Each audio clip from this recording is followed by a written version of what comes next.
Hey guys, welcome to Electronic Dance Money, your number one business resource for making money as electronic musicians and producers.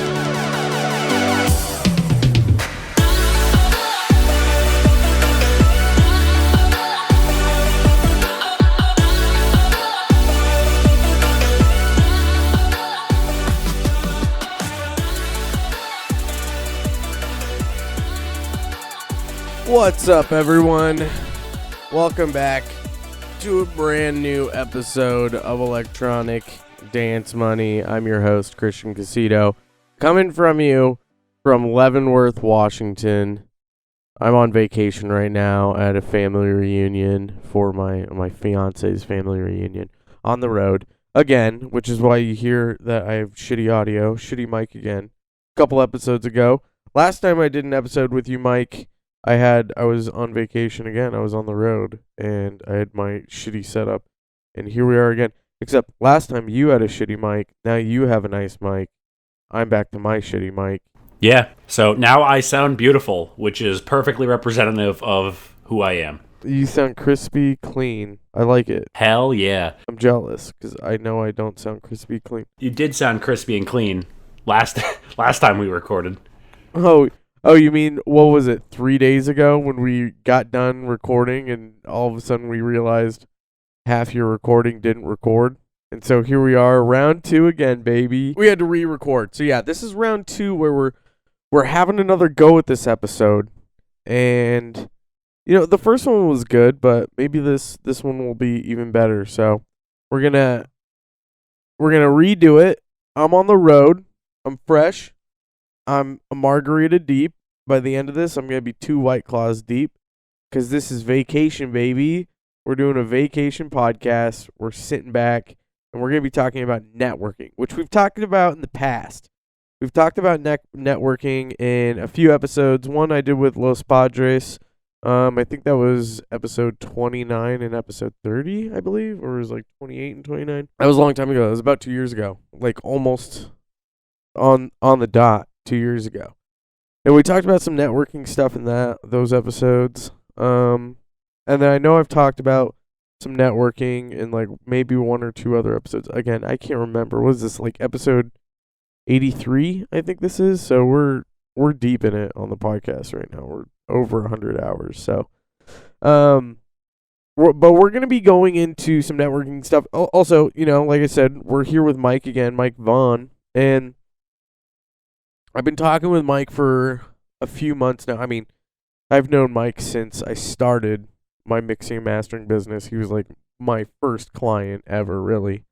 And Mike, I've seen you grow as a producer for quite a while, and you've started to kind of establish your own way of doing things. And one of the best things you do is networking, which is why I want to bring you on this episode. But I want to continue to bring you on to episodes because I've talked to you for a little while now about bringing you on as a co-host. When I originally started this podcast, I wanted to get a co-host and I wanted to do it with someone because doing like running solo podcasts is hard as fuck, especially when it's like topic based like this, where it's like you gotta come up with an idea, get the show notes down, maybe you have a guest, maybe you don't, you gotta record it, edit it, post it, promote it, you gotta do everything. So it's difficult, and I originally wanted to do this with a with a co-host, but I couldn't find anyone reliable that I could trust, that I felt I knew that they knew what they were talking about, and that would bring a lot of value to the show.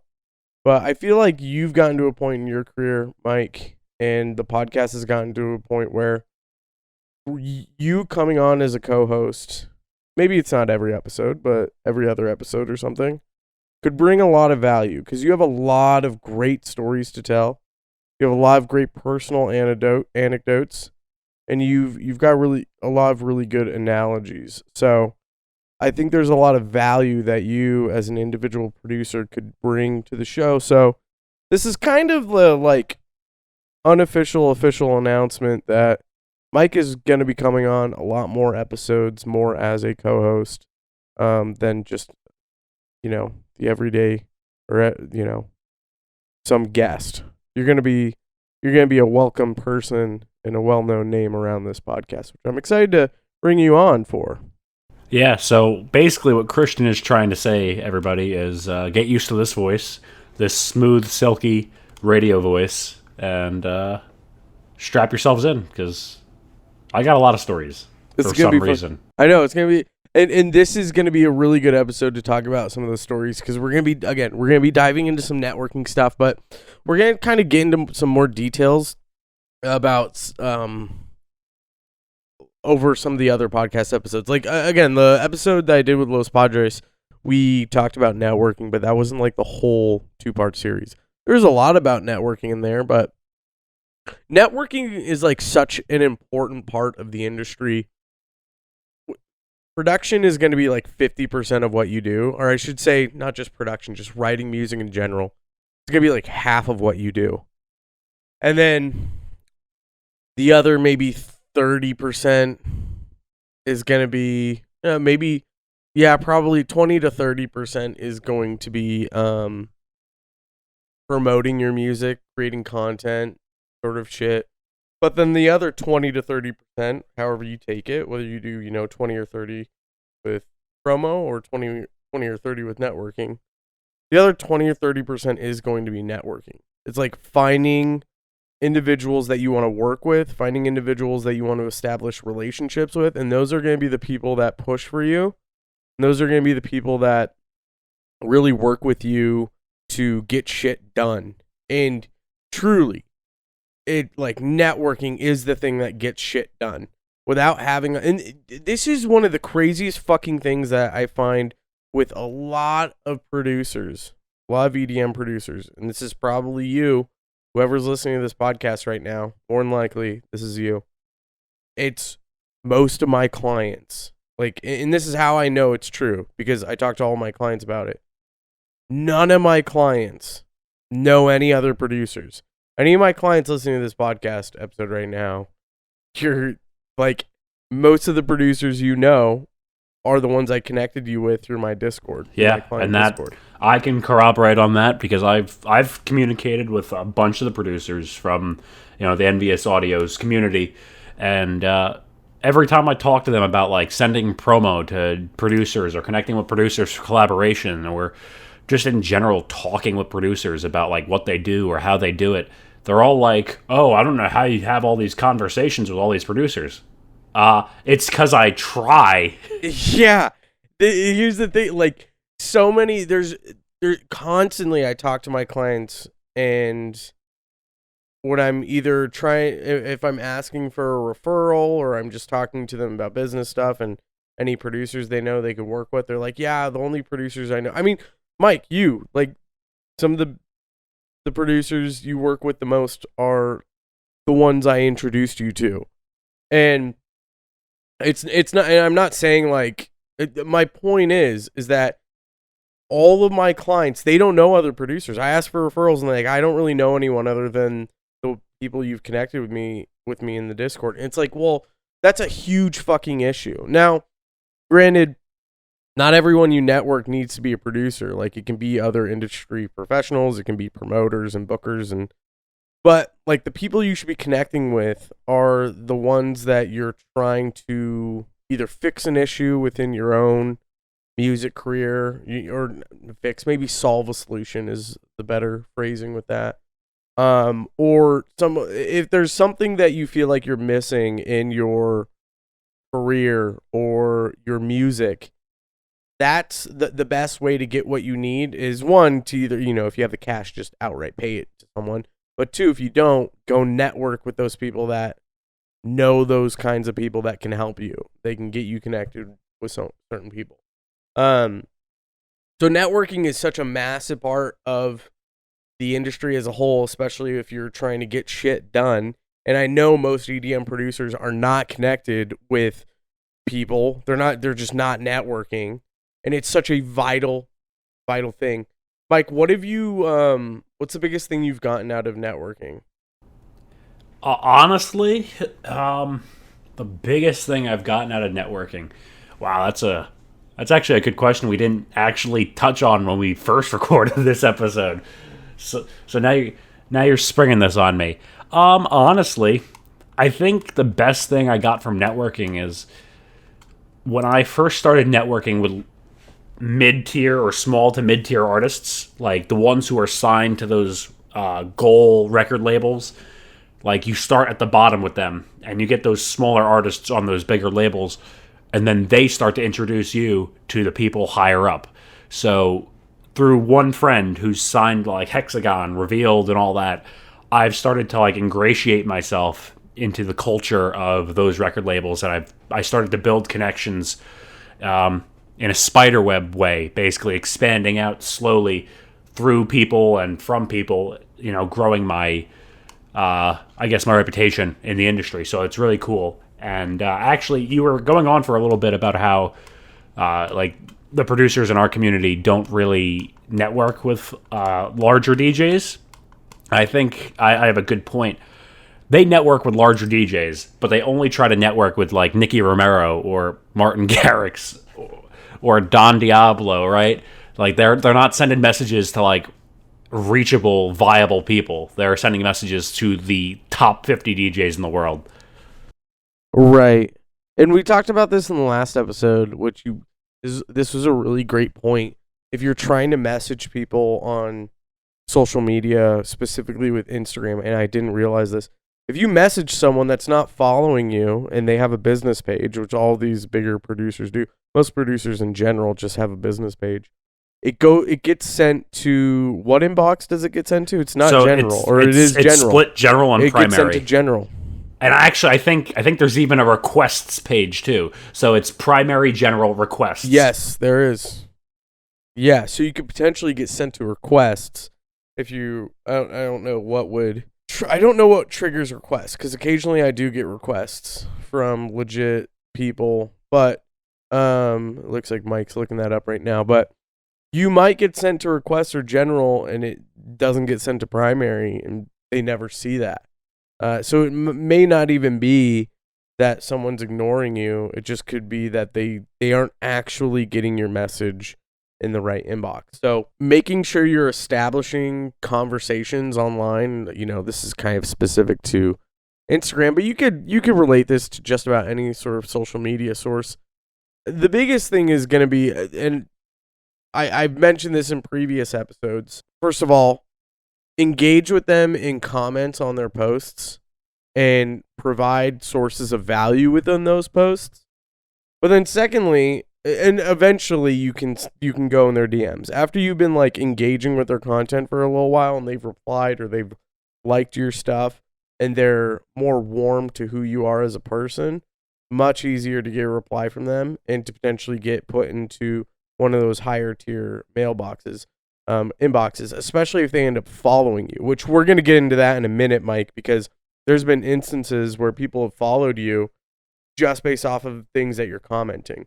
And I want to dive into that in a minute because there's so much fucking value in that. But don't be going, like, you, especially if you're a nobody, you have to start off on a smaller tier, like, of an artist. You have to work your way up to a bigger artist. As you become bigger of an artist, it's going to be easier for you to engage with other bigger artists just based off of your reputation, how many followers you have, if you have a check mark, all of that shit. Yeah, that's really, the name of the game is just building rapport and building your reputation in a way that presents you as high quality content, right? So if I am like DMing a small mid-tier artist and they're verified and eventually they follow me, whoever follows them is, or I can then approach somebody who is a mutual follower of that small to mid-tier artist, and once I start talking to them, if they look at my profile, they'll see, oh, producer small to mid-tier follows Mike, so that means he's a safe option, he's a safe follow because my peer follows you. So that gives you a little more advantage in the social credibility and social realm, I guess. Now, one thing I'll say, especially when you're engaging with people on social media, the last episode we talked about the different types of stories that you can tell in marketing. And the main focus, the 6 types of stories you can tell in marketing. And one of the main story types that I really focused in on was comedy. Because comedy is so fucking powerful, and just about everyone wants to laugh. They want to be entertained, and when you make someone laugh, they want to engage with you. Usually people think that people like being around others that make them laugh.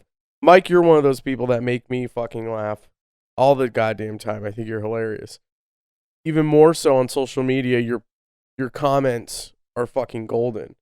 And when we're talking about now, comedy is subjective, and it's not easy to be funny, and some people just naturally are more funny than others. And for some of you, it's like comedy is not gonna be. It's not gonna be easy to comment funny things. That's okay. You got to figure out a different way to connect with people. But for some of you, you will be able to like comment funny shit. Again, like last episode, think Getter type comedy. Dylan Francis, Noah Neiman, who we had on the podcast, he does some funny comments on some big posts, and he actually talked about in that episode, like he got a check mark on social media, and as an individual with a check mark, if you comment as a post, you automatically get shown above everyone else's comment. Yeah, you get shown first if you're a check mark. So if you're able to get check mark, now the requirements to get a check mark are pretty easy. Like you can go pay someone to write some blog posts about you, and that's essentially all you need. Like you need a couple of publications with your name online to verify who you are, and you can get check mark. Not that difficult. So if you're engaging in a funny way with a check mark on people's posts that you're wanting to connect with, now, this is all we're talking right now. What we're talking about is online networking, and probably more so with bigger producers, which is great. I think it's a good thing to do. But that's what Noah would do, and this is also something that you touch on yourself, Mike, is commenting on bigger-ish producers' posts, but it's always like comedy-centric. Like you're trying to engage and get a reaction out of people, a laughing reaction. So not so much like shock jock humor, but it's just a funny comment. And I think you've gotten people to follow you based off of that, like some fairly big people, haven't you? I've had verified artists from like Protocol and Revealed. I remember one time I was having a conversation with somebody over. So one night I had gotten absolutely trashed in Philadelphia, and it was a club night. I think I was seeing Julian Jordan live at one of the nightclubs out in Philadelphia.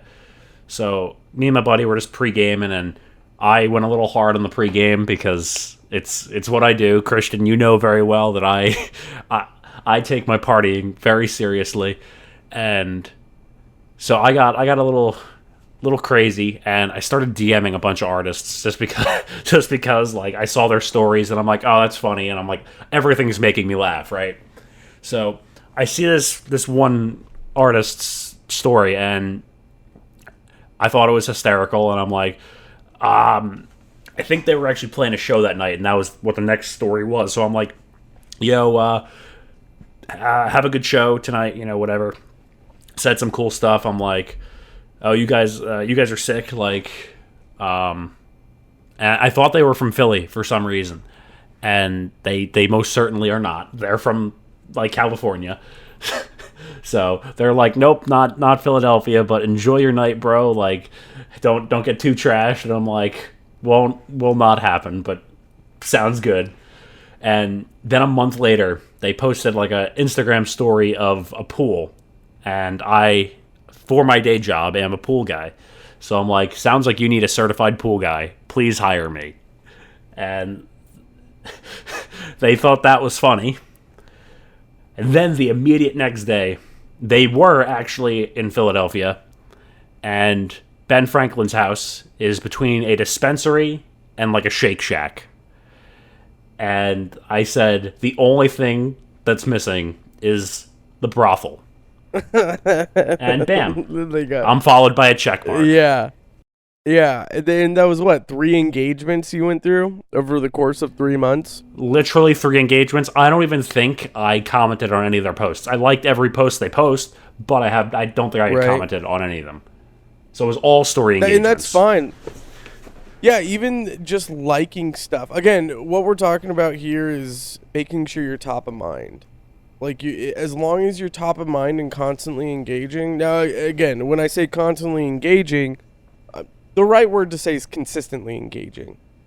You don't want to constantly engage and bombard people and become overwhelming where they start hiding everything. Like they basically block you and Actually, ignore you. I left something out in that as well. So in the grouping of those 3 engagements, I had reached out and said, "Oh, what's your guys' promo mail? Do you guys have any promos you'd like me to premiere in my radio show?"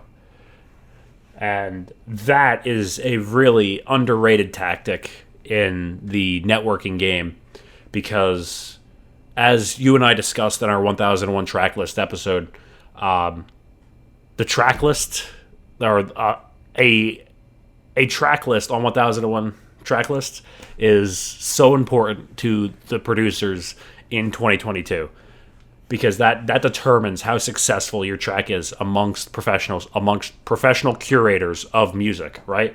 So if they're getting even one random play from a random radio show, that still counts towards their credibility. So if you have a radio show, you can go up to artists and you could say, "Hey, could you do you send promo of your tracks for radio shows?" Or you could ask for their promo mail or ask to be added to their promo list, and that's a really good way to build credibility because if you're playing their tracks consistently, they know. So you have to factor in, the value there. Everything is value oriented with networking, just as everything else is. Like your day to day in life is all value oriented. How are you going to get value out of what you do throughout your day so you feel like a better person? You're doing what you need, when you go work a job, it sucks, but you're getting value out of that, which is the money that you can spend on rent and spend to pay for food. When you engage with someone else, there's still like how you get someone interested in you is by providing value to them. This doesn't mean that you have to give them money, and money is the value. Like the value could be a conversation. The value could be a like or an engagement.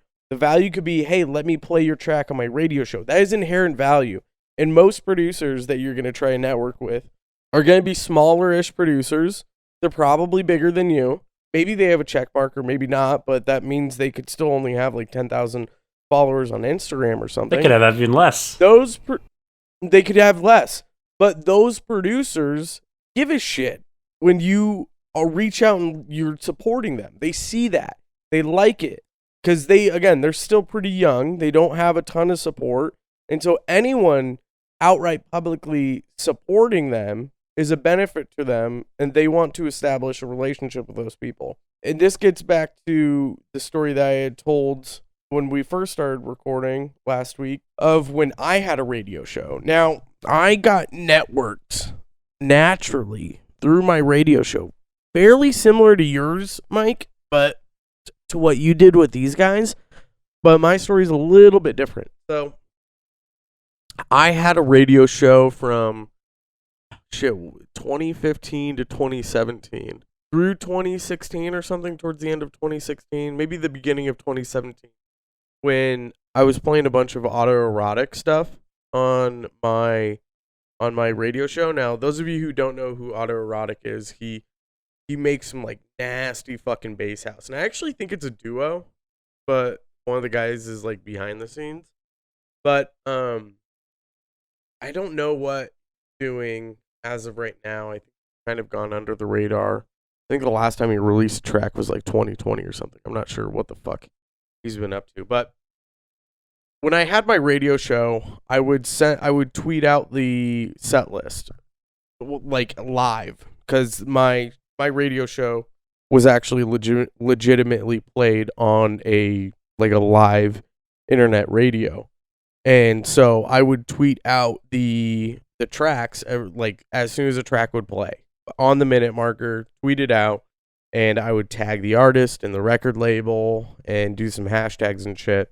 And Autoerotic saw this a few times, and Autoerotic was fucking big at the time. Like, he was has releases with Steve Aoki, so yeah, like he was releasing with Aoki, he was releasing on Dimmock a bunch, he was releasing on Diplo has a label, right? What's Diplo's label? Mad Decent. Mad he was Decent, releasing yeah. on Mad Decent. Yeah.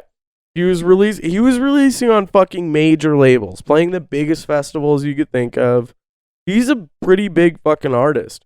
And I'm a nobody at this time. Like, I don't know. Still to this day, I have no idea if anyone found me, like a fan found me through my radio show. I have no idea. I didn't promote it. I didn't do enough promotion. I slacked off on that shit. But he followed me, like, because I was tweeting out, I'm supporting him. I'm playing his playing his tracks, and he had. I don't. You could probably look up how many Twitter fans he had. He currently has, compared to his followers, it's not a lot. I think he had less than like 1,000 followers, maybe less than, or he was following like less than 500 people.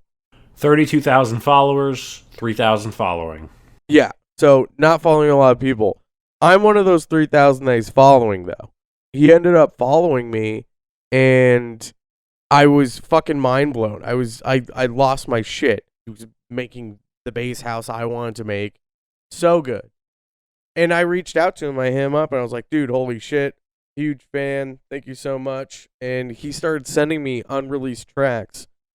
Just like out of the blue. Sending me unreleased tracks to play as promo that have not been released to this day. So I have unreleased autoerotic tracks, which is fucking crazy. Now what's better about the story is, you know, if I had played my cards right, if I knew how to network and I did it properly, I could have built that relationship into something much more. And think about what I could have gotten out of that relationship. Now I'm thinking about you have to understand from an ethical standpoint, like not just I'm not coming from it as let me use this person as much as I possibly can. It's let me establish a relationship with this person and build a friendship where we both get value out of it. Because that's what you're looking for. And I could have done that. I didn't, because I didn't know what I was really doing at the time. But that one person could have opened me up to so many doors. I mean, think about like the possibility of releasing on Dimmock, the possibility of releasing on Matt Decent, the possibility of connecting me with people related to Steve Aoki. Like there's a lot of possibilities there that open the door right there just from supporting. And I could have gotten feedback from him on tracks. I could have just the relationship could have grown, and I could have tried to build it from there, just from that one follow. And it was off of a simple thing. This was a big producer that I supported on my small shitty radio show, and he appreciated the support. He saw the support and he followed me. So it doesn't take much. You just have to provide some sort of value, and you'll be able to network with people. Yeah, it really doesn't take much at all. I mean, I've gotten follows from check marks just really from like saying, hey, I'd like to support your track. Let me know what I can do to help you with your music. And obviously that doesn't mean much coming from me because I'm not like a highly credible producer or anything, but I like, even if you but you have results with networking. Like, sure, you're not a crazy big touring artist, but you have proven results with the way you network. I mean, you connected with Brooks. Your Brooks story is genius, and that was a very simple way of networking by honestly just going to a show. Yeah, and like that whole story is really really kind of funny. It's still to this day one of my favorite experiences. So I probably had just gotten into the EDM scene a year before that. So it's 2017. He had released his collaborations. I think he had released Bite and Boomerang with Martin Garrix. So he really was starting to take off as an artist. And he's touring the U.S. and he's one of my favorite producers at the time. So I'm like, I have to see this guy live. All of my friends are really not, dance music fans, so I couldn't get anybody to go. And, it's like 4 hours before the show, and I have nobody to go with. I'm like, this is so beat, dude. Like, this is all I've wanted to do for like 3 weeks, and nobody's going to go with me. I even bought tickets for them. Like, nobody's biting. This sucks. So I text my one coworker, and I'm like, hey, you done with work? And he's like, oh, I'm getting off in 20 minutes. So I say, come to this show with me in Atlantic City. It's going to be a lot of fun. We're just going to party. He's like, as long as you let me drink a whole bottle of Wild Turkey. I'm like, dude, what? So disgusting. Like, it is fucking that's horrific. Horrific.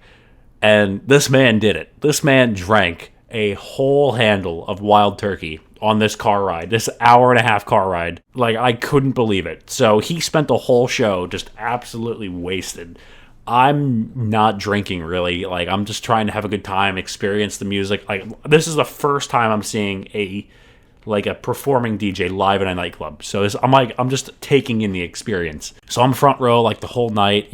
Brooks shot me in the face with a CO2 gun, and my friend's just trashed. He's having a great time, but he's demolished. So around 2 a.m., they start kicking people out of the club, and of course, my friend is still trashed. I have work at 9 a.m. the next morning. Fuck that. Hey, I would immediately text my boss and be like, I'm going to be sick in the morning. I'm not coming in. So it's 2 a.m. right now. It's an hour-and-a-half drive back to my house. So my friend's like, let's go play in the casino. And I'm like, okay, Vic, whatever you want, dude. I don't really care. Like, we could do whatever. My work day tomorrow is already ruined. So we're just wandering around the casino. This guy's slurring his speech. He's trashed. He's like, I don't, you dude, lead the way. And I'm like, just pick a game and we'll play. He's like, I want to play craps. We're wandering around the casino and we're looking for games to play, or more likely a craps table at this point. And I'm just looking around, and I see this tall guy in a white shirt with somebody following him. And I'm like, no fucking way, that's Brooks. So I walk up to him, I'm like, hey, you're Brooks, you're the DJ. And he's like, oh yeah, what's up? You were in the front the whole night. And I'm like, yeah, I was. You shot me in the face with an air cannon. They had a few hours. You just messaged him before that, though, too, yeah, right? You're right. I did just message him, and ironically, and he replied. Yeah, he replied. I had messaged him a bunch of times before that, but this was the first time I ever messaged him and got a response. That was really cool. So then we just crossed paths randomly in this casino, and he's like, I got a flight in a few hours. We're just going to sit down and drink at the bar. And I'm like, let me buy you a drink, do whatever. And I bought him and his photographer, Stefan Brocken, drinks, and we just, talked about, production and, what he's got going on. And I remember texting you at the time, and I'm like, yo, dude, I just met fucking Brooks. And you're like, don't fangirl. Don't fangirl. Don't fangirl. It's the worst thing you could possibly do with any artist. Right. And, I was just chilling. I'm trying to, be cool. And he said, you seem nervous, but, you don't have to be. I'm just a normal guy. We're all just normal people. It's whatever. And that was really cool because, he was a super chill dude. He didn't, he was just vibing, really. And basically just chatted at the bar for 4 hours in a casino. That was it. And then he came back touring in October of 2018 in New York City. I shot him a couple messages. We talked, but I couldn't make it to the show. Yeah, he hasn't toured on the East Coast since. That's a bummer. But when he comes back, I sure as hell will be hanging out with him again. Yeah, now, did you get a follow from him? I did not. You didn't, but you're in his primary inbox now. I am, yes. More than likely. Yeah, so it's if you message him, he's going to see the message. So you're in a much better position. Now, you didn't get a follow. That's okay.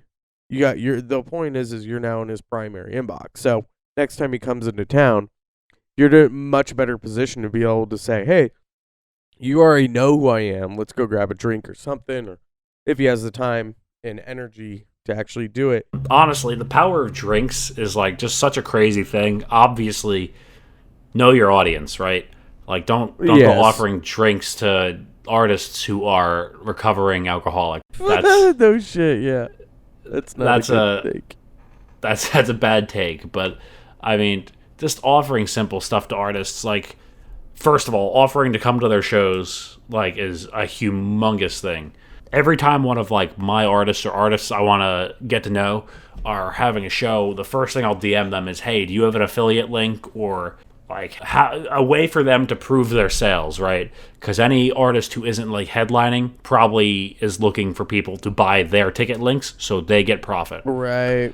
Um, That's a really good point. Again, there's value. You're adding value immediately. Everything's Right, and- based off of value. Yeah, which is something you taught me early on. And it's just, you have to find a way to prove you are valuable and create value in unique ways. So, I mean, if they're releasing sound banks, or if they're releasing sample packs, if you post about them, or, like, even make a little story about it and say, hey, this sample pack's really cool, or you give them feedback, all of it's worth something. You can't go without saying that it's useless, because it's not. I mean, there's some crazy artists that I've been connected with all through just providing value by bringing them onto this podcast. Now most of you know I don't just bring on anyone onto this podcast, because it's not, and I'm not saying that I'm high and mighty or anything like that, but there's a specific theme to the show. I've gotten a lot of artists that have reached out and been like, hey, I want to come on your podcast. I produce music and I do this, and I've released on this label, and I've worked with this artist before. I'm like, cool. What are we going to talk about? What value are you going to provide to my audience that has not already been provided? And most of the time they're just like, oh, we'll just talk about what I'm working on. It's like, no, I don't want to talk about what you're working on. Like, I want to talk about something. It does nothing to my audience at all. It just promotes your own shit. Now, that doesn't mean that we wouldn't come up with a good conversation. I'm sure we would be able to figure something out, but I bring people onto the show because they've tapped into something specifically that they're good at that has benefited their music career from a business standpoint. So I don't just want to bring on an artist to interview. I don't want to bring them on because they've done something that either other people haven't been able to do really well, or they've innovated in a certain way, and that is going to provide insight and value to other smaller producers that they could potentially mimic or get some inspiration from and build off of that thing. But through that, I've been able to network with very creative and innovative and interesting producers, and I've been able to connect with their network through that as well. Just this podcast is providing that, like, bringing people onto this podcast and giving them their, 15 minutes of fame on the podcast, which it's not like this podcast is Joe Rogan numbers, but it doesn't matter. Like, people want to talk about themselves and the things that they're working on, and that is inherent value to them. They like talking about themselves. So I am providing a value-based system where I can then add them to my network and always have an open line of communication with them and the people they're involved with.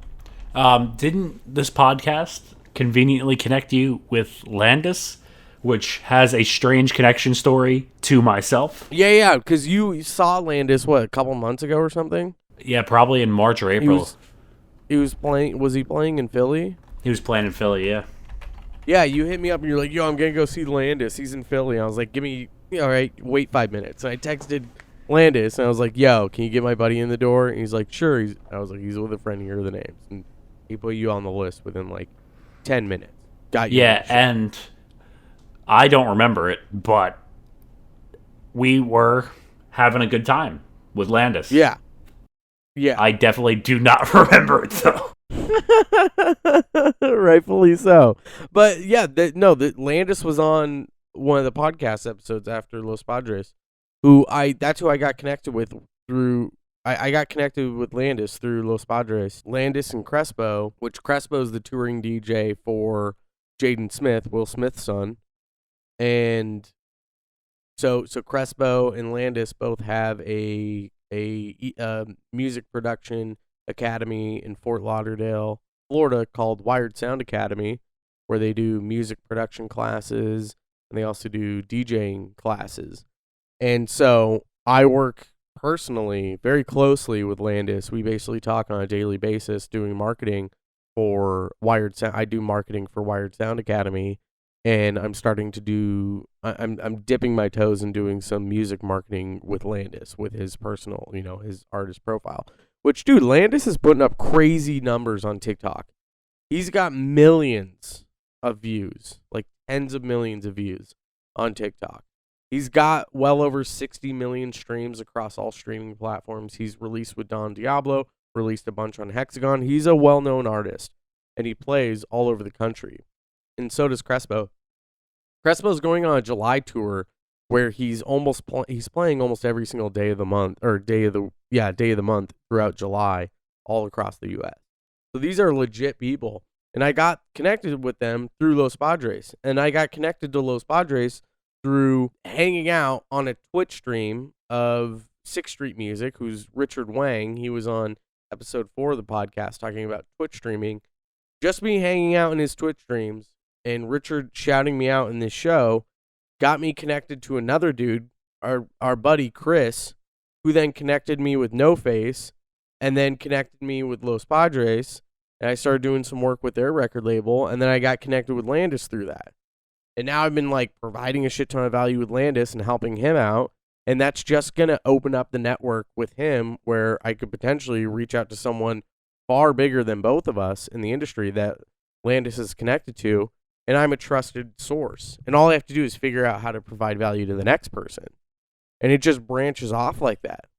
That's where the spiderweb effect that I was mentioning far earlier on in the show comes into play.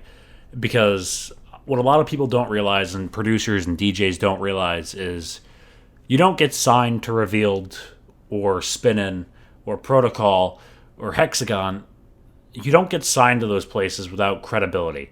If you have 400 followers, your music has to be really good to get signed with nothing backing that.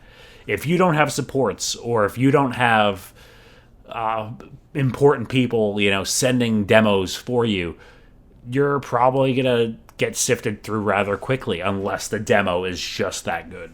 And it's really not about what you know; it's about who you know. And that's really what it comes down to. You have to have somebody vouching for you. You have to have the supports. You have to have the credibility. That's all that matters in the music industry, bottom line. Now, don't get it twisted, too. You definitely need to know what the fuck you're doing. Because that's how people are going to be able to vouch for you. Is that they're like, no, this person knows what the fuck they're doing. They know it. Unless you're just bullshitting your way through every single thing, which never ends well, right? Look at Fire Festival.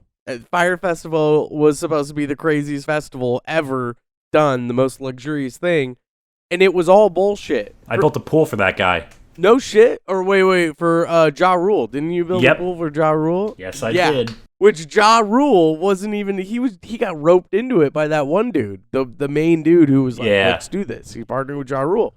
And Ja Rule got fucked with that. I can't believe we still built his pool.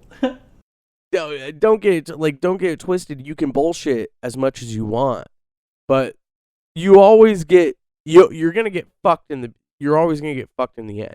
If you bullshit your way through, someone's gonna see through your bullshit, and everything's gonna get revealed.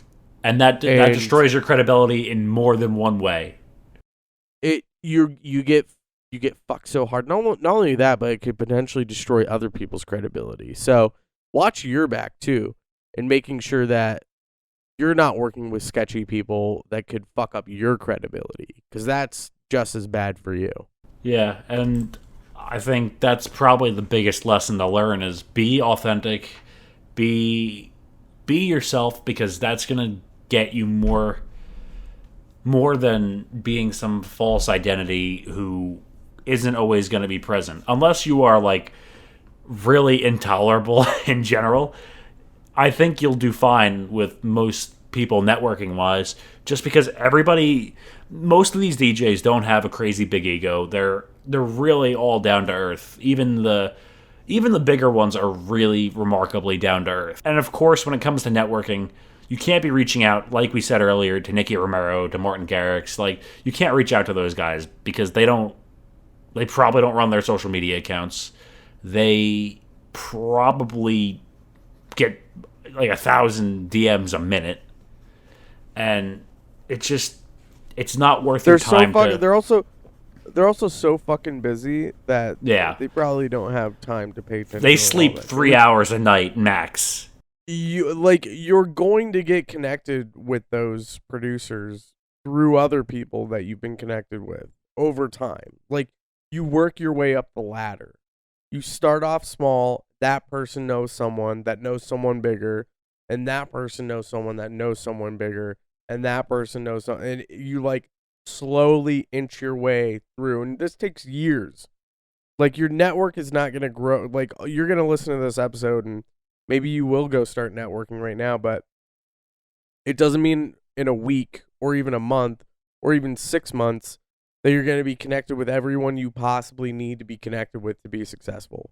This is going to be like years of establishing a network. But once you start networking, I've noticed personally that you start to see an exponential growth. Each additional networking move you make, the next one comes faster than the last. Easier, faster, and your credibility becomes stronger. The trust gets deeper. Everything just builds off of that one connection you make. And it really is pretty amazing to see, just how much your credibility builds off of that. Now, if you were a producer, Christian, would you be asking yourself after this podcast, how do I get this started? Right? Like, that's... people probably want to start after hearing all this, right? Yeah. Now, the biggest thing... so there's two kinds of networking that you can start doing right now. COVID is basically over. Shows are being... like, you can go to shows now. Festivals are in full swing again. Like, the scene is back. Everything's back. Networking in person's a little bit different. It's still the same where, like, think small. Start small. You'll work your way up to the bigger people. So connect yourself with all the smaller people. And we've talked about that in the past. And especially with, like, getting networked with promoters or bookers. You want to become friends with their friends because they will talk to the booker about you. And then this person will be more interested in talking to you and getting you booked.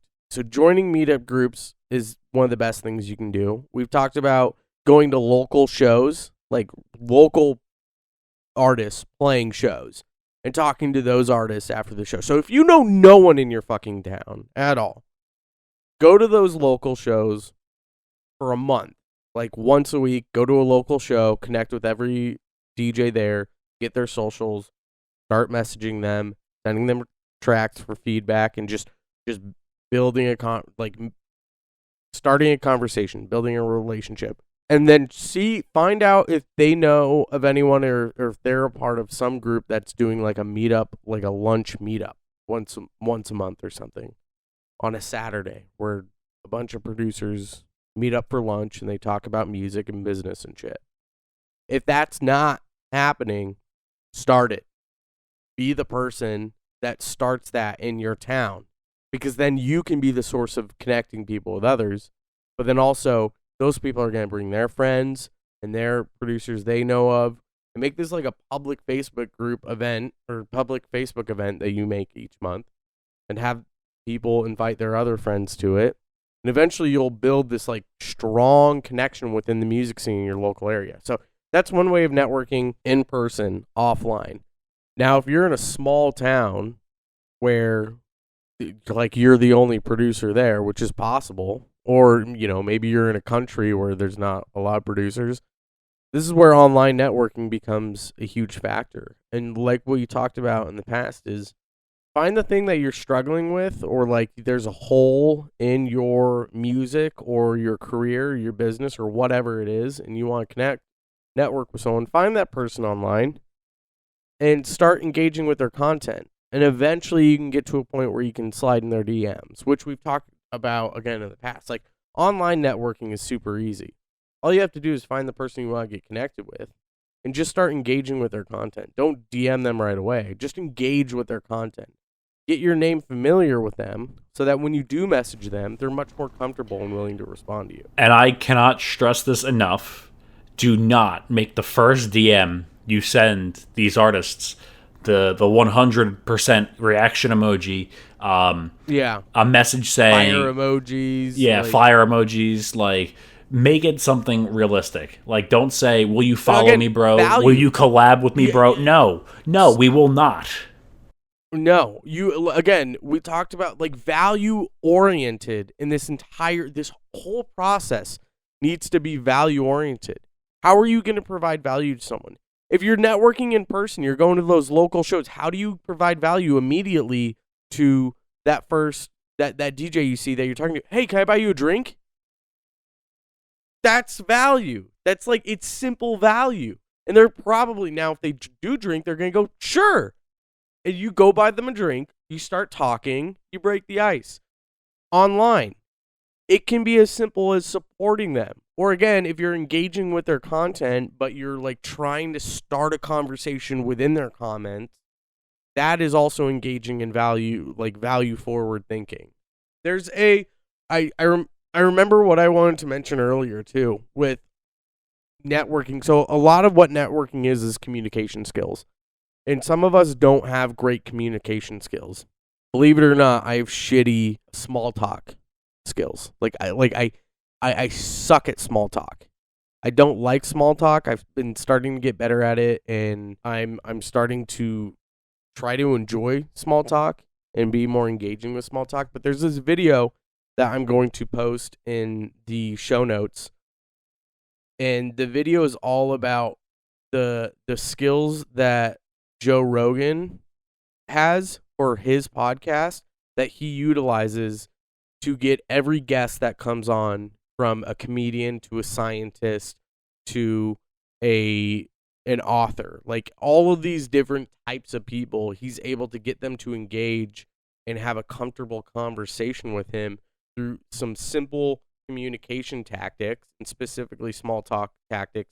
It's this great fucking video. I'm going to put it in the show notes because the video I just recently found and watched, and I've been using the tactics that I learned in that video to engage in small talk, and it works like fucking magic. And the craziest thing is interviewing skills are so underrated because you can use them. It's not like a professional thing. You can use them everywhere, on dates, like just small talk, everywhere you can use them. And just having like those abilities to pick up those social cues and those tiny little details, it just goes so far. Yeah, again, like everything we're talking about here is, one, providing value, but then two, having good communication skills, especially with small talk. So all this stuff combined is going to make networking feel more natural. It's going to be easier. People are going to like you more, and you're going to be able to get connected with the next person so much faster and so much easier, which is all about, building that spider web of a network is how you get shit done in this type of industry.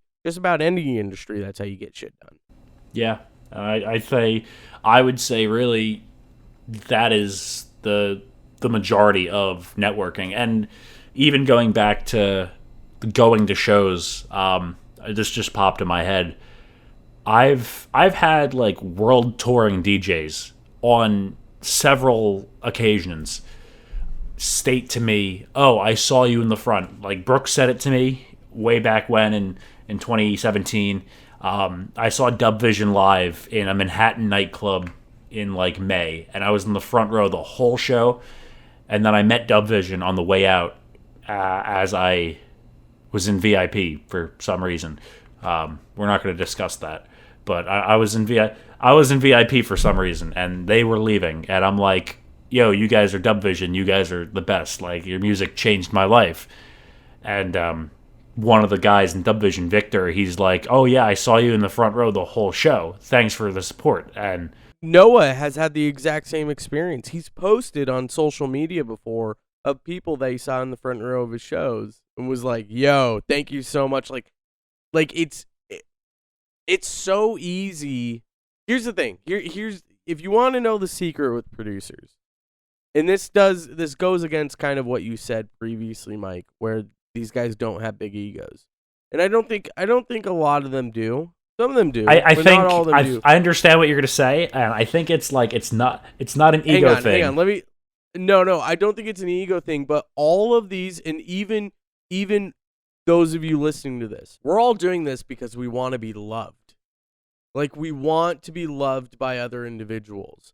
And we're getting deep here. We're getting deep and philosophical, and that's okay. But we all inherently want to be liked by a lot of people. We want to be loved by a lot of people. We want that effect in others that we've seen in our own heroes of music. Like, that's what we want to do.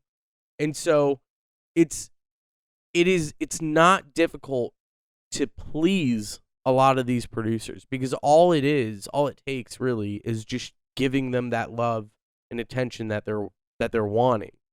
And so showing that support in that way, it means something to them. It actually does mean something. Now, when you get to a position of like Tiesto, right, or Armin, a little different, or Excision, those people are so fucking big that it's like you get jaded to it. It just kind of turns into a job. And yes, they still do love what they do, I think, for the most part.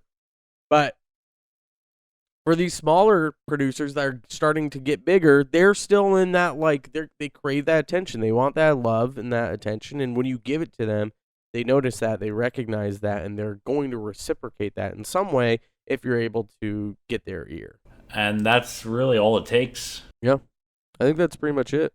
Yeah, you just gotta get to those shows and get in those DMs and make a lasting impact. Yeah, provide value, make a good impression, and build off that relationship for years. Remember, I've told you guys the story with Noah Neiman. It took 2 years of building that relationship with him to take it offline, and we both lived in the same city. And so sometimes that's what it takes. So you have to be in this for the long haul, and you just have to understand that it takes time, and you have to plant that seed. You have to water the plant. You have to nurture it. You have to feed it, and eventually it'll grow into a fruit tree, and you can pick that fruit. But you have to be patient with it, and you have to be consistent with it, and you have to be loving with that relationship and that friendship. So get out there, start networking. Mike, do you have anything to plug? I do. I have a releasing on, wow, that was a redundant sentence. I have a track coming out on July 8th on Red Ocean Records with Andy Snow, one of your clients. It's a dance pop track, sort of, titled Goodbye. So that's a really cool summer tune coming out in a week from this recording, and probably shorter since you'd have to edit this. Give me a follow at Mike Vaugh DJ on Instagram. I occasionally post content, not really, but shoot me a DM. Let's network, and maybe we could figure something out. Again, you want to know what it takes to get a follow from Mike or get track list of it? Share his fucking track. He'll love you forever, I guarantee you. Yeah, share the track goes a long way. It's so easy. I mean, Mike, I know you right now. If you found a random person that started sharing your music, you would lose your mind. In a good way, like, rightfully so. That's huge. But, like, finding out there's a random person out in the world that's actually listening to your shit and following it and likes it, that's fucking huge. So keep that up. I mean, I know, like, you've messaged me, sending me images, screenshots of people sharing my podcast that I have no idea who they are. And the amount of joy that brings me is unbelievable. So, yeah, it's one of the best feelings in the world. I get it. You know, when I find out people are sharing this podcast, it's so much value to me. And knowing that people are getting value out of the podcast, it's just fucking fantastic. So, yeah, support Mike and shoot him a message, and he'll network with you. And Mike's got a decent network. So everyone else, head to enviousaudio.com/episode 83 to check out the show notes. We'll have links to everything we discussed in this episode. And I think that's about it. I'll see you guys next time, and take care.